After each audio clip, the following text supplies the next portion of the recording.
宏伟啊，怎么让用户端自动断电？怎么断？其实它不是用户端自动断电，其实它是我简单做一点说明，因为我觉得这几天我看到在党一些委员，我觉得都对这个事情有点误会。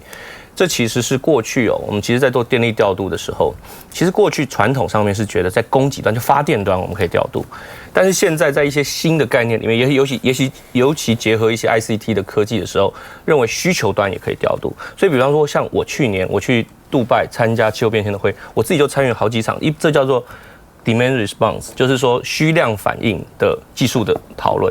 那这技术讨论它不是一个强制性的，它是一个自愿性加入的方案。我如果自愿性加入的话，比方说我在某些时候我觉得我可以少用一点电的话，电力公司会给你很大的回馈。那他可能可以用这个方式来省我自己家户用电的这个电费的支出，甚至有的时候可以赚钱，所以他们有些把这个概念有点像是你的用电行为变成像是一个资产管理的概念。但我要说，台电这个方案设计的好不好，有没有诱因，这是一回事。可它并不是要去强制断电或者跟民众抢电，这是完全不一样的事情。那这当然是一个新的概念。所以，比方说，我举个例子，现在工研院的院长叫刘文雄，他过去在美国的电力公司服务很长一段时间，他就是这方面非常非常重要的专家。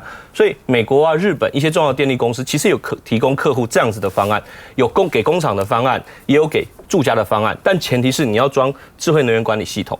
那现在当然台电是有在推动，不管是工厂或者是更小规模的智慧管理系统，这两个是互相搭配的事情。所以我要说，我觉得这是一个新的未来电力系统技术的发展，不用现在一下就说啊，这就是抢电，这就是要断人民的电，其实不是，它是一个自愿性的经济诱因驱动的事情。我觉得这是还是要说明清楚的，好吧？赖清德啊，今天他们去释宪了，第释宪申请书，所以呢，诉讼的这个官司开打哈，那而且还要求暂时处分，就是说还没有释宪以前呢，先冻结法律啊。那另外呢，他今天到立盘说，我要来以身试法，看看这样修法会不会改变质询的过程看看你们到底怎样啊。那另外来跟赖志宝呢，这个讲话一般，他就跟赖志宝就说：“你不要插话嘛，我在问嘛。”他说：“你刚刚有问了，他是刚刚问了，你答，然后我再问。”这个时候他来插话，说：“你刚刚有问，我现在问一个新的议题啊。”那另外呢，这个朱立伦说：“你不接受复议就下台吧。”行政院说：“没有辞职的问题啊。”所以我也公布了公布了，我也接受你的法律啦，只是我不服要去释宪而已啊，所以我不需要下台那柯文哲就说，这是我一早就在节目问的。他说，税法如果释宪前可不可以不缴税？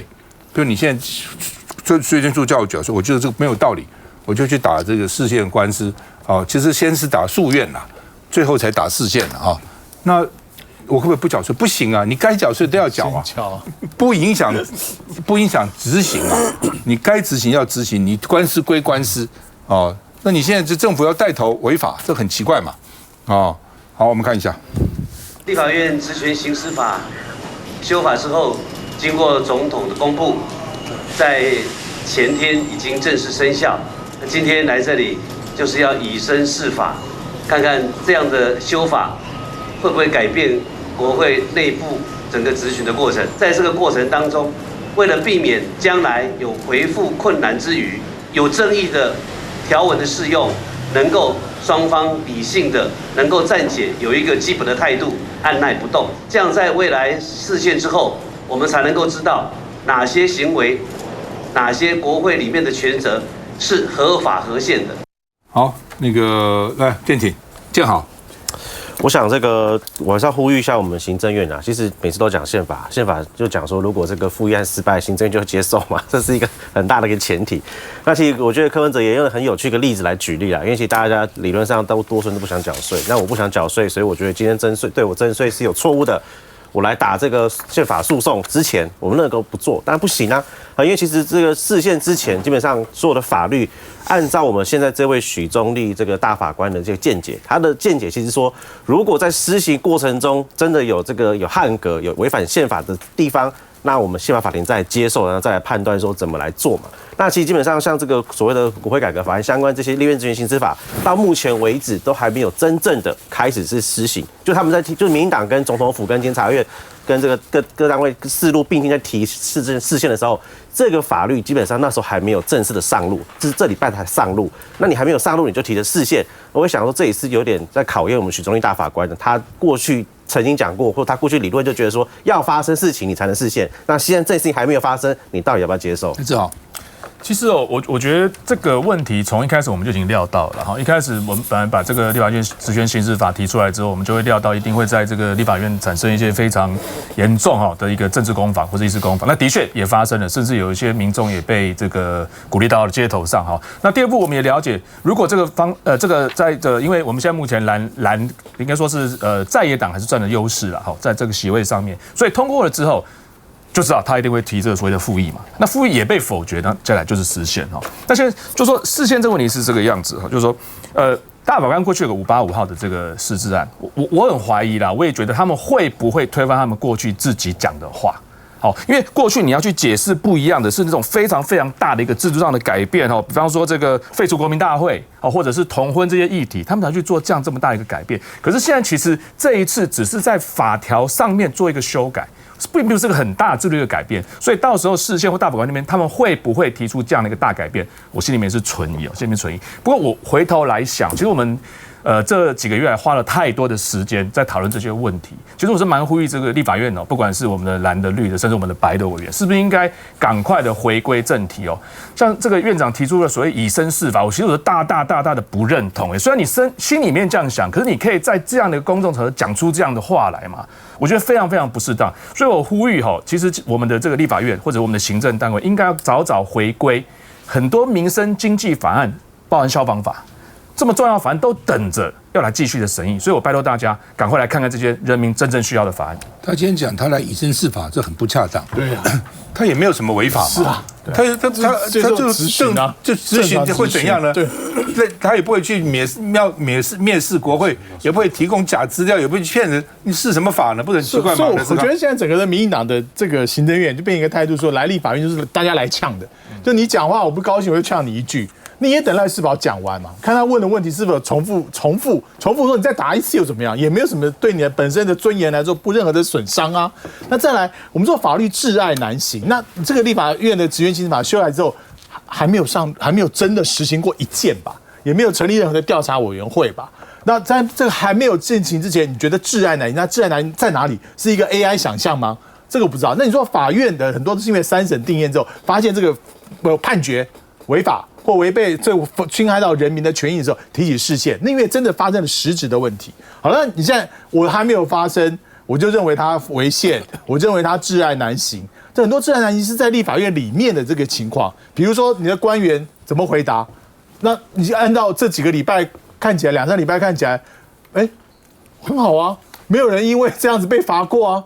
你们这3个礼拜来，有人因此被询答的时候。被藐视国会吗？被送到这个委员会里面讨论啊？没有啊，所以其实官员好好回答话就没事啊。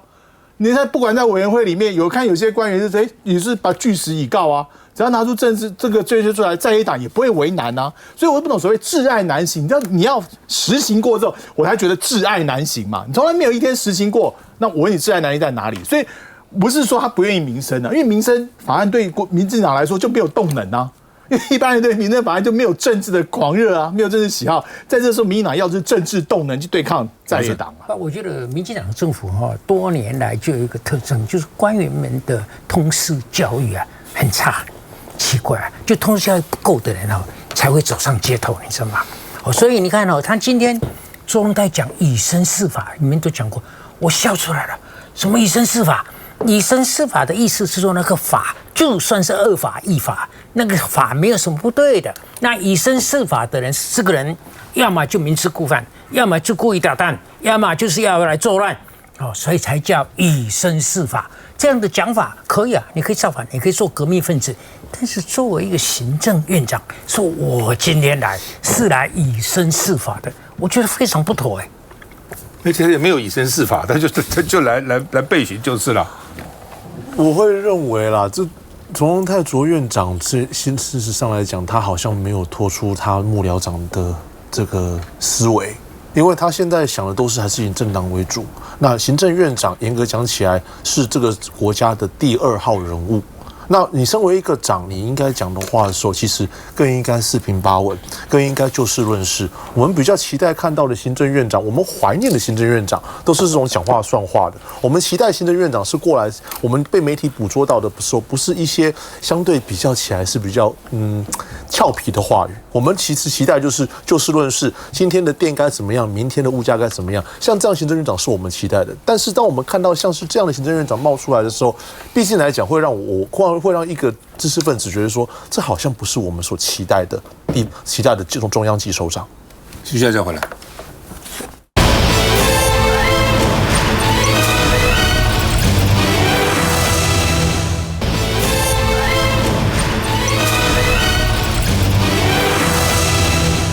好，他们基隆罢免这个谢国良哈，第二阶段联署到了3万份啊，那他们说要35000份才比较保险啊。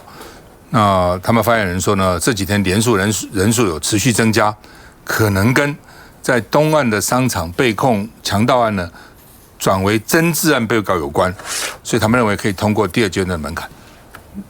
律师那天这边讲很清楚，转为真治案只是他转为被告，它是法律程序的一个必然的过程。哦，转为真治案以后呢，有可能起诉，有可能不起诉，有可能结案，都有可能，不表示他就有罪。这两回事情的哦，但是呢，那这个要罢免谢国良，就是你看他就变被告了，那被告是怎样啊？被告跟有罪差很远，而且另外一个官司已经证明基隆市政府是赢的嘛，是赢的嘛，好不好？不管了，国民党就说呢，政党恶斗没有正当性啊，然后呢，这个国民党现在这个说要固粮动员令，要去开始哦，就跟上次韩国瑜一样，他们都很低调。就希望我们都无声无息，对方呢声势也造不起来，最后就不了了之了，人不够，不可能的嘛，错的，不可能，你开始就要反对，要把它当成一个仗来打了哈。那朱立伦说10万票当选，因为谢国良是9万多票当选，6万票就可以罢免，哦，合理吗？这抄你的哦，合理吗？这个抄你的算术，本来就是这样嘛，就不合理嘛，这大家一算就知道嘛哈。那国民党说，主要是林右昌想要移转施政的烂尾啊。那另外呢，林涛也说，你要罢免谢国良，我就罢免议长。哦，大家来啊，你罢我罢你啊，谁厉害谁怕谁啊？那柯文哲是反对提高罢免的门槛了，因为很多人讲说罢免现在太容易了嘛，那么容易就罢免了。但是联署程序应该更严谨。柯文哲是这样讲的哦，就是说呢，参选总统的公民联署就要提供身份证，比如总统郭台铭要联署要身份证，但是罢免公职员不需要提供身份证，就拿那个庄脚名册抄一抄，有姓名、有户籍、有身份证就可以了。他说这个太很容易作假哦，这个太轻忽了哦，等等哈。小新是说呢，要团结声援谢国良，否则谢国良如果被罢免，下一个就是高虹安，哦，就会变这样。我们看一下。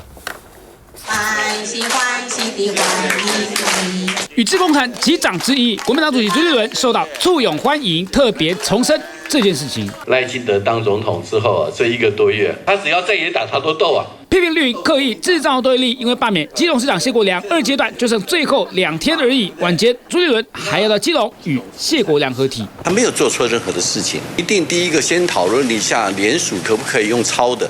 所以门槛的部分，大家可以讨论一下嘛。我们不会去预设立场。希望党团主动出击，让选办法修正草案得以重启。据了解，下周3将先举办修法公听会，接着在周4排入内政委员会审查。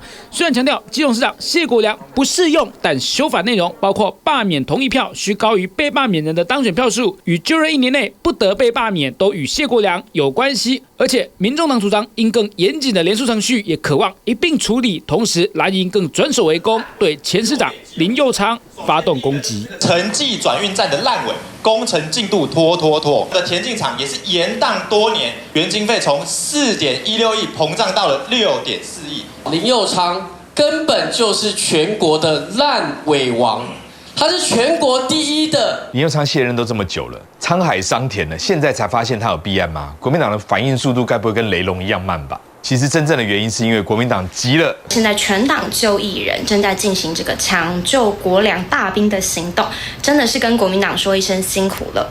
还没修改选罢法，蓝绿先互揭疮疤。来志豪。其实我们的立场很简单啦，主席也讲过了，他其实是不太赞成去变动所谓的罢免的门槛了哈，因为其实我们觉得罢免制度还是在民主政治当中的一个必须的一个制度啦，它就避免我们这些公职人员如果真的有做不好，如果没有任何的罢免制度的话。一做就做了4年，那这样可能会有一些问题存在哈。但是我刚刚有提到，其实我们认为是这样子哦。虽然说它的这个我们不打算把这个罢免的这个门槛提高，但是它的方式应该要更严谨哈。就是我刚刚讲，法律必须要有它的一致性哈。你总不能在这个选举总统说联署上面你的要求非常严格哈，你必须要有这个身份证等等的都有。但是呢，你在这个罢免的时候，你反正只要一个名册。你就可以解决了，这是我们刚刚提的一个重点哦。但是要讲的是说，其实我们不希望这个罢免也成为一个类似是政党动员或者是政治动员的一个工具啊。因为比方说，今天我在这个议场里面我不同意你的法案啊，然后我就打来打去吵来吵去，我们就开始说，那我就要罢免你啊，你罢免我罢免，我觉得这个也不是一个政治的常态了。不过罢免制度还是要维持哦，但是它的运用上面，我觉得在条件上或在这个比方说我们在送件数，在它的审查上面，我觉得我们还是必须要。往严格的方向做一个调整。基隆到底怎么回事？现在会怎样？老实讲，其实他们对国良的不满是从他当选开始，只是刚好就有一个破口，就是这个 NET 这个乌龙案。这个 NET 基本上你一个房客自己做了违建之后，然后叫二房东的这个解约之后，然后房客说这个产权就是他的。那这个刚好这个房东是基隆市政府，基本上这个产权不是这样子搞的嘛。不过我个人是这样认为，我从3月份一直讲到现在，我讲的口水都快干了。我反对任何形式的罢免，我不赞成罢免蓝，我也不赞成罢免绿，因为我认为这种罢免只是这种仇恨动员而已，其实很没有必要。这么多的民生议题需要去 take care， 这么多的重要议题去 take care， 然后我们把所有的时间精力，所有人就放在罢免上面。人家选我们出来，不管是民意代表还是民选首长，都是出来做事的，不是出来论事吵架的。这实在是很浪费时间、浪费资源。所以那同样的，今天他们说要怎么样说林右昌，的确林右昌有很多缺陷。说真的，林右昌的缺陷不是只有东岸广场，还有其他的事情。但是我们把事情回到国良身上，国良做的事情，他是有没有一步步再去做这些他选举时候答应的事情？他有。那他有去做，是不是方法被人家是方法是可以争议，是可以争议，但是他的本质是不是正帮基隆市民在服务？有。我昨天才在基隆在国会办公室帮他开协调会，因为基隆需要这件事情，那他也愿意自己下来。那沈大佬最清楚，一个市长愿意为了基隆事情，为了自己城市的事情跑来立法院帮你开跟部长开协调会，没有几个人愿意这样做，因为觉得说好像丢脸之类。没有，国良马上来，我爬完马上来，就是因为基隆需要进步，基隆需要帮忙。但是今天，如果我今天看到的是说一天到晚的仇恨动员，包括连个林右昌那个时候买的一个2手公车，然后有这个拉环，是不是？是拉环，然后都被他拿出来讲，包括说这个油豆腐里面那个一个知名的摊商油豆腐里面有嘎抓，也要说是谢国良的错。那我就觉得这个媒体聚焦会不会太刻意了一点？我知道说罢免最后面如果一定是热战，但是我觉得像这样的这种仇恨动员，真的政治真的需要完成这个样子吗？我补充一个，我觉得就是现在林右昌只要基隆任何发生大小事，都是林右昌的错。就像刚才举例，对不起，就谢国良错，但是林右昌那个讲公车是林右昌时代买的公车，那个公车怎么样？就人挤的时候，他把就公车顶上有个按铃，就我下车也可以按铃，然后呢，他这就是开始。攀天覆地说呢，那矮的人怎么办？矮的人就按不到铃，矮的人旁边有啊，旁边有14个铃啊，所以现在就变成说一个事情就无限放大，通通都是谢国良的错。还有这个有一个警察机关，在那个基隆港务局旁边的一个警察机关，它的屋顶啊自己去搭设了人工草皮，港警所人工草皮，那是港警的。好，那是港警自己处理的嘛，那也不是基隆市政府的预算嘛。那个谢国良要负责，人工草皮有毒，然后这排水不容易。好，就是每一件事情，就你现在基隆市政府就有10个发言人都不够去面对这些莫名其妙的污蔑哦。那我也是建议这个谢国良，就是你既然这个官司上面你护产有功，其实在基隆各大入口告诉大家，谢国良护产有功，法院认证。就告诉他，你在这个事情上面，基隆市政府是站得住脚的，而且法律认为你护产有功。我就觉得你去每个事情去回应这个一点点什么公车按铃啦，什么屋顶草皮啦，疲于奔命的发言人每天去查证这个就够了，但是你要做几件大的事情，告知基隆市民说，我是帮基隆市守住市场，这个大东西要做。我觉得这个部分，我觉得而且不要用公家预算的钱，谢国樑自己出钱。我刚刚佩祥提到我，但是我是不同意、不赞成佩祥现在去强调你反对罢免。来不及了，而且呢，这个反对罢韩国瑜的人，为什么你那两套标准呢？对不对？所以，而且未来几个月，台湾轰轰烈烈在政坛进行的就是罢免，就是大规模、小规模，单独几个的差别的问题而已啦。我觉得现在问题是这样，国民党真的碰到稍微困难的问题是处理方法就非常有问题。这个一开始啊，谢国樑就给我们看到说他是不好。容易处理这种问题的政治人物，伊就是能讲啊、含慢啊，做来做去拢不好啊，跟着给我们讲的。而且呢，我在这里要善意的劝徐巧芯了。徐巧芯，我很早你跟这个费鸿泰斗的时候，我劝过你什么？你试过，你会来告诉我什么？你后来又改变了，但是我觉得徐巧芯你没有变，你这个做法哈。你这个太以自己的意见为主，你这个蜜獾呐，你这个蜜獾说生死不怕，你这个蜜獾生死不怕也不能随便用到别人身上啊！你现在去基隆抢这个声量，你有没有问过谢国樑？还有呢，党中央要如何救谢国樑？像刚刚那个施刚的建议啊，就我一听就觉得有效赞。所以呢，国民党就是一大堆很烂的这种这坏主意。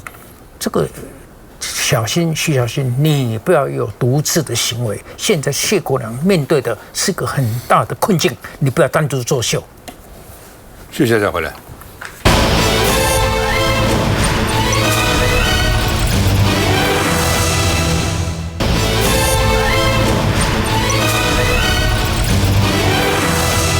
好，那么现在弹机又多了哈，要杀掉180万，然后呢，说弹价也低了，因为弹机多了，弹就多了，现在要抢救啊！7月要紧急淘汰180万只弹机，农业部说也不限于寡产老母鸡，不一定老母鸡哦，提早淘汰也都欢迎，因为这个小母鸡将来也会变成中母鸡，变成老母鸡啊。那现在呢，就是说请国军多吃蛋哦。那现在呢是说一天吃2个对身体也没什么不好，2个也很好，没关系，3个也无所谓啊，都可以啊。以前说不好了，对，去年说不好现在又说美国新的这个健康指引吃不到，是说没关系啊，这个一天吃2个也没关系。弟兄要吃几个，先验血再说。好吧，那这个胆固醇听说跟这也没什么太大关系。那另外呢，那是跟你的基因有关。农委会呼吁国军。那个时候没有蛋的时候呢，去年说吃豆也有蛋白质，那现在呢，蛋多了，吃蛋哦，国军就专门消耗。那谢洪道，而且国军谢洪道，谢蛋道。以前国军人多的时候还好，现在国军也没多少人了，吃不了多少。那另外呢，这个奇怪啊，在这个时候畜产会还到2200万颗进来。所以呢，这个张启凯就说：“你这个破坏产销平衡嘛，失职失能失德。这时候你到2200万个蛋干嘛啊？那另外呢，超司检调查了9个月，说还没结果。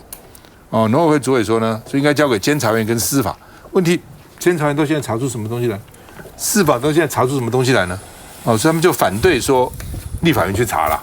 哦，那另外呢，这个因为9个月都没进度嘛。”北检说我们是积极侦办中，调查没有延档，查9个月没有结尾，就是积极侦办，我也笑死了。好，我们看一下，现在我们蛋很多，可不可以协调国防部，请我们国军弟兄多吃蛋？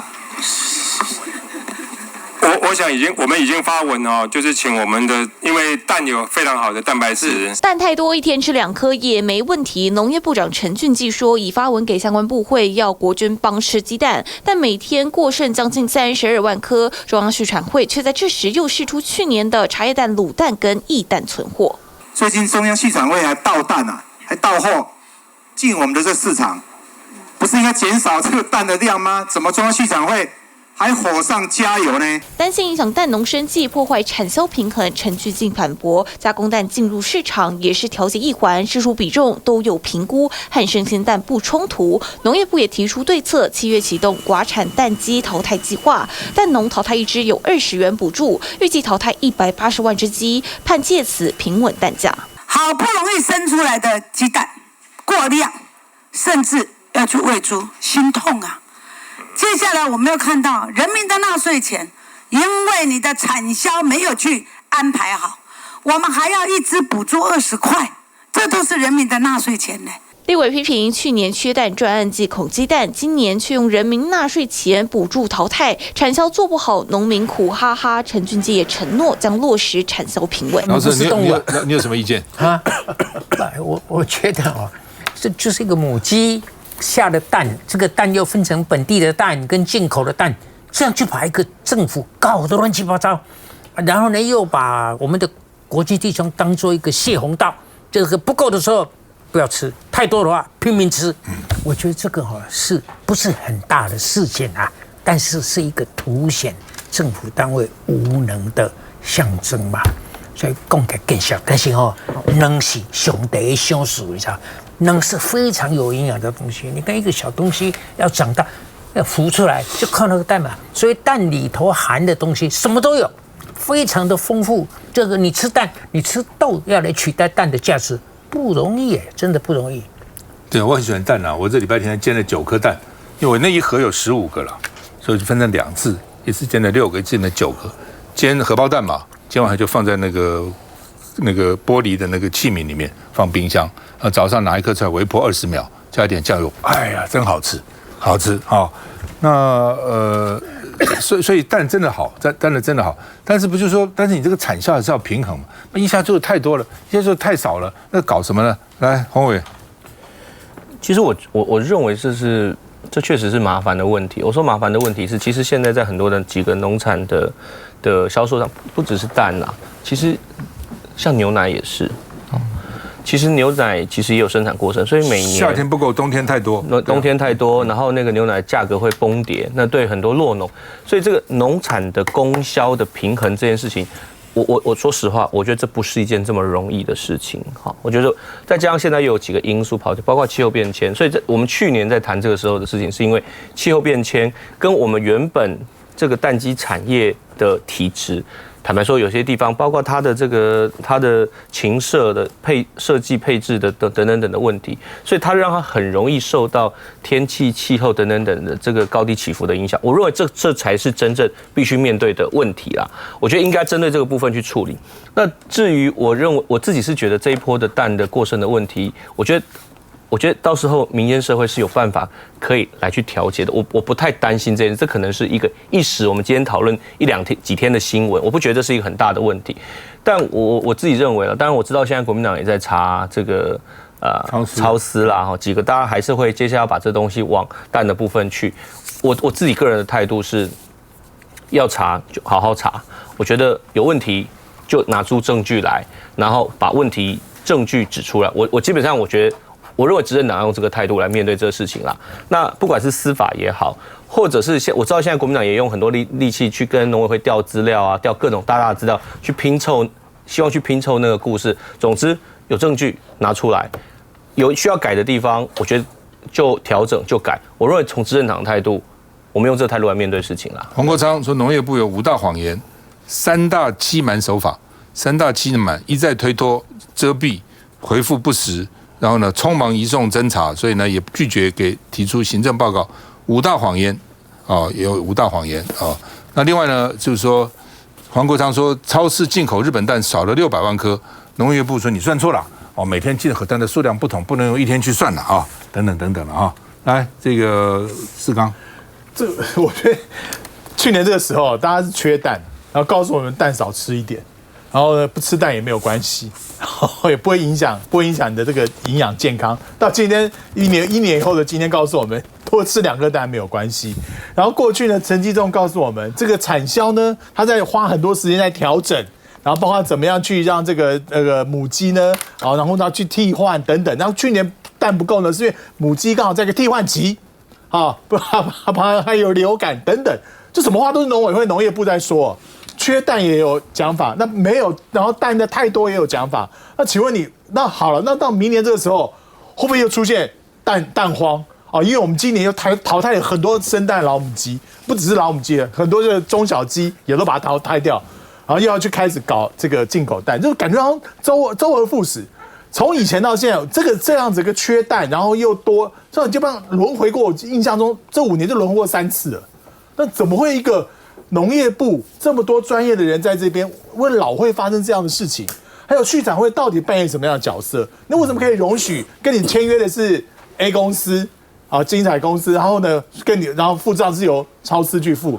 怎么会有这样的单位？怎么会有这样的单位？这个单位那也监察院搞了9个月，完全没有成绩，也怪不得立法院要调查权啊，因为你有这种无能机关，才会触发大家希望有调查权去调查这事情到底是怎么样。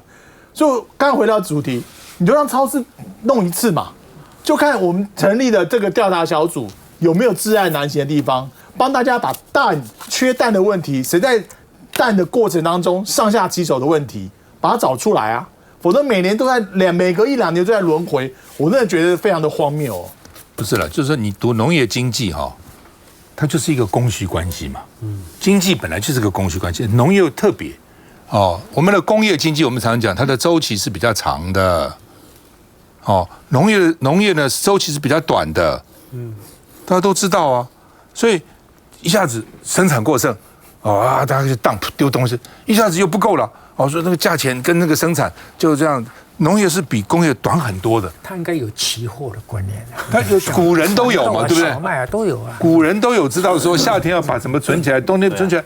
到了今天，大数据资讯这么发达，每年为这些在那边烦恼，我就是不觉得这些人到底是怎样啊？真的不知道是怎样啊。来讲。我想这个农业部啊，现在真的是很诡异的状况啊！之前去年才这个缺蛋，现在蛋又多到要来杀这个180万只蛋鸡。那马上面临到一个问题，就是我有一个疑问，就也是民间想知道，你杀了180万只蛋鸡，那请问一下，我们这个比如说鸡排的这个市场，鸡排会降价？因为一般来讲，这个淘汰鸡所谓的这个蛋鸡过去都是直接流入这个肉鸡市场里面，那所以我们这一块有没有调节？好像还是就是莫名其妙就把它处理掉了，然后对整个市场也没有任何的调节帮助。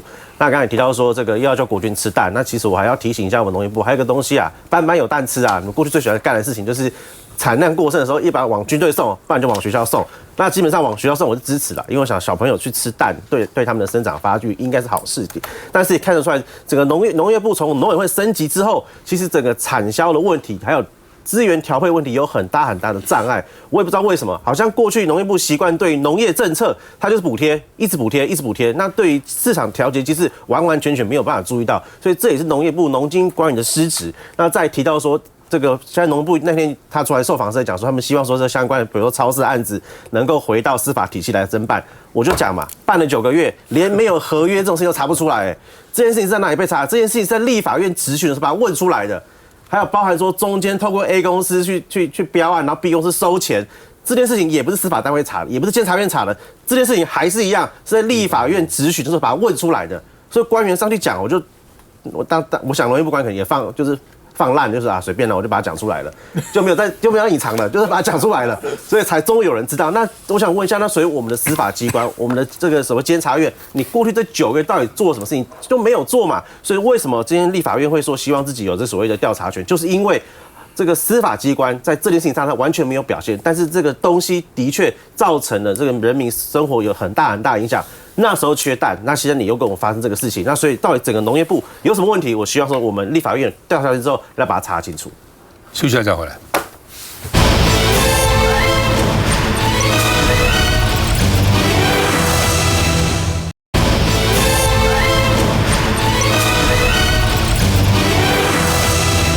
食药署长吴秀梅被拔关，这早上还说是传了，但是行政院长说是前署长，就表示确认了。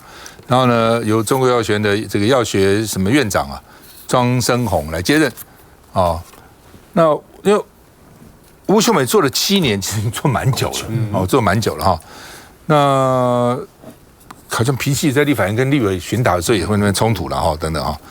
那这个庄春红，不过庄春红听说马上到65岁，他这是事务官了，他不是政务官哦，事务官是有年龄的限制的啊。周荣泰说，吴前署长过去7年专业尽职哦，所以呢，卫福部有他的人事规划啊，主要原因就是永丰输液事件，葡萄糖啊、盐水啊不够，冲洗啊哈，我也不太懂哈，怎么可能台湾会这种重要的医院很多就打点滴啊，70%都他生产的，看可以允许这样子，因为大家不干了，太便宜了。那结果他中间有问题，就把它停止了以后就没有了。啊，所以这个是制度的问题啊。是这个由我来讲啊，因为我想因为你们都不太懂。这个输液讲输液这2个字，文绉绉的，老百姓无感啊。什么叫输液？就是各种不同浓度的食盐水，或者是葡萄糖，就点滴啦。好，那你看住院的病人绝大部分都要给你打这个，是要打点滴的。你一住院就打，就打了嘛。啊，还有你搞一个针头在那边，还有你没有输液的话，没有办法洗肾，没有办法装叶克膜，没有办法，甚至住进安宁病房也要输液啊。所以呢，那为什么我们输液有问题呢？我们刚才已经讲过了，因为就是到底我们的健保是社会主义还是自由市场？像我们有一半的护理师不干了，在外面当中介啊，当什么？那我们以前的谢部长说自由市场啊。自由市场他不干可以啊，那我只有训练更多的来补啊，这个话能听啊？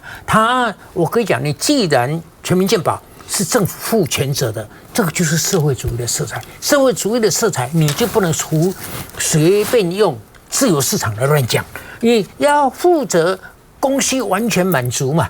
那他就是把这个价钱压，把这些输液的价钱压到没有一家愿意干，除了永丰以外。然后呢，他又违背了卫生条件的要求，被查到了，停止生产，那这个就好笑了吧？所以他不知道只有这一家，然后停止生产就不够了，他不知道啊。不是，我跟你讲，他在想什么？你把价钱压到只有全国这种葡萄糖液啊、食盐水只有一家愿意做。这个现象就不对了，当然嘛。那这个现象就不对，这么重要的事情，怎么没有人抢呢？对不对？鸡蛋都那么多人抢了，这个输液怎么没有人抢呢？这个是稳当当可以稍微赚一点毛利的，你就是第一道，没有人愿意干。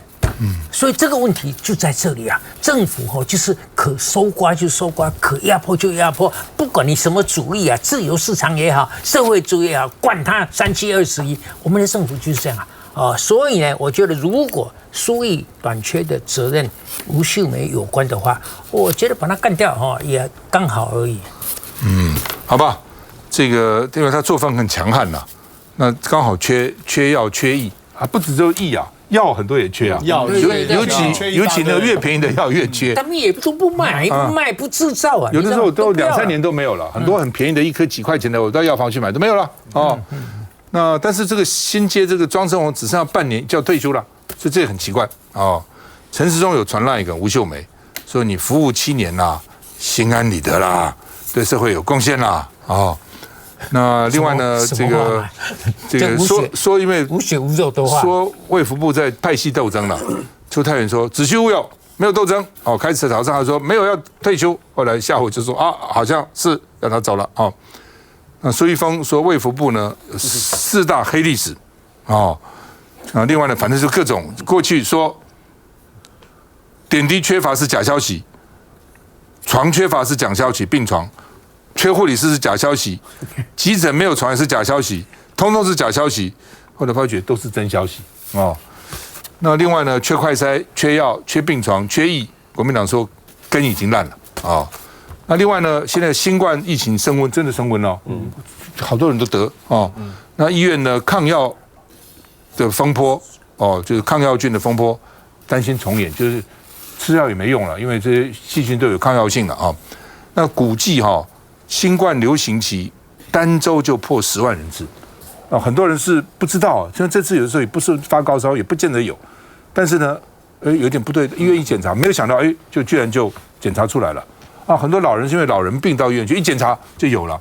然后呢，这些人要住院，一住院把原来住院的人都传染了。哦，原来那种慢性病住院的也传染了。哦，很麻烦。我不得不插一句，说儋州10万人，你过去 COVID-19 流行的时候，我们一定要画那个图嘛，10万是很可怕的数目字。对啊，当年哦。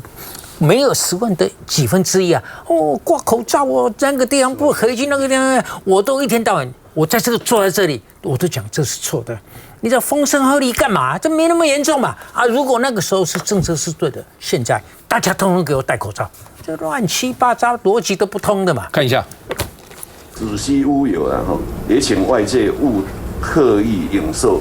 做不当的连结。卫福部长邱泰源周4下午才否认要换掉食药署长吴秀梅，但几个小时后就有新消息。周4晚间，脸书粉专中国医药大学药学系台北市校友会发文写，狂贺药学院长庄生宏7月1号新任食药署长，等于打脸邱泰源。那我认为卫福部有整套的人事新的规划理念，我们尊重，那也希望。新的署长也一样的积极。周5，行政院长卓荣泰证实食药署长换人当，吴秀梅在任7年多，从林奏延、陈时中到薛瑞元，以及新任部长邱泰源，等于经历过4任卫福部长。立法院要怎么吃，应该是由立法院这边自己来决定哦。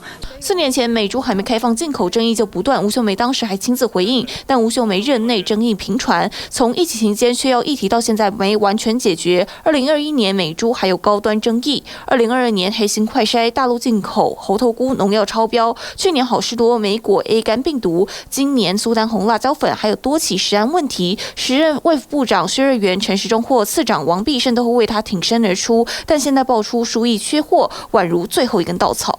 食药署吴秀梅市长会换人，对我来讲是意料中之事。过去我理解，邱泰源部长担任立委的时间，为了再生医疗法，跟吴秀梅署长有很大的意见不同。药师工会全联会理事长黄金顺也证实，庄生宏将上任，表示吴秀梅出身学界，对产业、医药界基层不熟悉，很多沟通无法满足基层需求，也期盼新任署长要面对各界声音，上任后要尽快适应。其实刚刚有讲到说，这个他们没有派系斗争，基本上应该是有派系斗争啦，应该是里面要有人要抢这个位置。不过另外一方面，我也想到一句话，叫"只见新人笑，不见旧人哭"。那之前我们刚刚讲输液的事情嘛，那林静怡次长就跑出来讲2000的不够没关系，我们500多给一些就好了。那基本上这好像被陈昭之陈委员骂到翻，说你这个根本不叫尊重，这个根本没有专业，根本没有医师的专业，根本不尊重专业。那2000的就是要如果大手术的时候需要用，500平常要用，你不可以随随便便说2000不够，我给你试500，这个医学不是这样子搞的。所以我是觉得这是吴秀梅被拔。那一方面是派系斗争，一方面也是转移焦点，因为现在整个医药界对于这个林静怡的发言，当然林静怡可能认为她可能还是在中二选区当立委，所以她觉得发言有言论豁免权去讲这些相对不专业，而且会被人家诟病的话。那一方面是被拔空出位置来，一方面转移焦点，把这个怒火移到旁边来。我认为这是算是一个政治操作手段上很高明的手法，只是刚讲传就马上被人家说吴前署长，这未免有点让你唏嘘。这样我想吴秀梅真的争议很多，这7年来包含说什么莱猪、高端、黑心快筛、苏丹红，都他任内发生的事情。当初那个疫苗特权名单，食药署129%打疫苗那个事情，其实那时候民众也非常愤怒。那这一次我觉得，因为这个输液，就所谓点滴跟缺药问题，是为什么会成为最后一根稻草？第一个我也认同刚刚佩强讲，可能是要转移林静怡引爆的这个纷争。那再来就是说，因为你现在医院真的缺药，那医院也真的点滴拿不到，我们接到很多投诉嘛，很多的民众、很多这个医生的门诊来跟我们申诉说。要拜托我们去跟食药署、去跟卫福部来沟通。那因为这件事情会怎么样？这件事情很真正影响到人命关天，是真正生命会马上受到影响。因为我们之前谈的，不管莱猪啦、苏丹红啦、疫苗啦，那个是几率问题。但是我当下我就是没办法洗肾，我当下就是没办法打点滴，我当下就是没有药，这件事情是马上病人跟病患家属他的压力是立即的。结果连这件事情都没有处理好，而且这件事情并不是突然发生的，这件事情是去年就开始讲，去年9月、10月开始讲到现在。然后也换了政府，那可能大家去年忙着选举，然后没人管这件事情。但结果选完已经半年了，结果还是爆发，而且继续要一直延续下去。那食药署好像也完全没有要去处理的问题，所以这时候把它换掉，我也觉得只是刚好而已。那我也希望说，借由这一次把吴秀梅换掉这件事情，我觉得卫福部跟整个食药署也可以来重新思考一件事情，包含说为什么就是因为食药署顾名思义就是食品跟药物那其实管食品的跟管药物是完全是不同的专业，所以我觉得过去食药署会这么辛苦，就是因为我如果要注重食安，你找药专业的来，你现在为解决药问题，找个药专业的来，那我食安问题又发生的时候怎么办？好，所以我觉得食药署这个单位重新也要去思考它的定位，要不要去分流管理？它现在是有2个分属，它是有2个副署长，一个管药物的，一个管药物，一个管食安。但是我觉得量能还是不够，因为这个涉及到每个署长自己的本身的意志。所以如果有机会的话，我希望借由这一次这个事件，好好的让整个政府来检讨一下食药署要不要做明确的分工。是吧？食药署以前叫食品药物管理局，大概从我印象有局长，大概都是从药出身的，很少有食品出身的，因为毕竟药这一块在他的整个业务里面的比重还是比较重。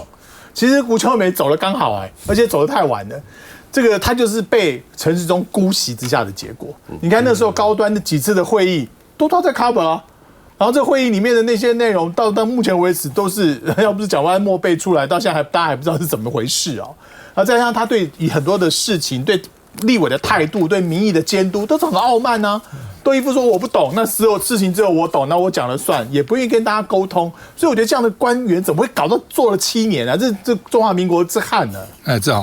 其实我觉得食药署有没有这个人事斗争这些风波我不知道，但是我知道食药署是个非常非常重要的署哦。那这个署长从这个疫情开始到现在发生了多少的事情，大家有目共睹。那一样同样的意见换下来刚好而已。但是我今天比较呼吁啊，这我个人的亲身经验。最近我妈妈不小心跌倒住院了哈，那我进去一看啊，我觉得奇怪，一开始等床等了一阵子，终于上去看到这明明就有空床啊，怎么不让我上来呢？他说误会了，他说没有护理师啊，所以当初跟我们讲说不缺护理师在哪里？